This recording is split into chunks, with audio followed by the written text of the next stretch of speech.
బావా బాగా లేట్ అయింది. చెల్లితో ప్రాబ్లం ఏం లేదుగా? నీ చెల్లిని ఎలా మేనేజ్ చేయాలి నాకు తెలుసురా, నేను చూసుకుంటాగా, నువ్వు ఆగిచ్చే. అలా అయితే ఓకే బావా, బాయ్ బావా.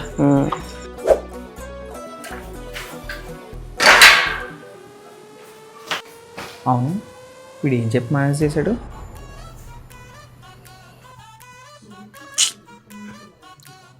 ఏంట్రా బావా అక్కడ అంతా ఓకేనా? చెప్పాను కదరా మేనేజ్ చేస్తానని, మేనేజ్ చేసా. నువ్వు పడుకో.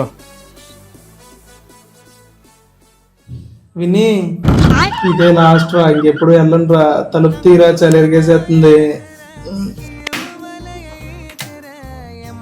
థ్యాంక్స్ రా విని.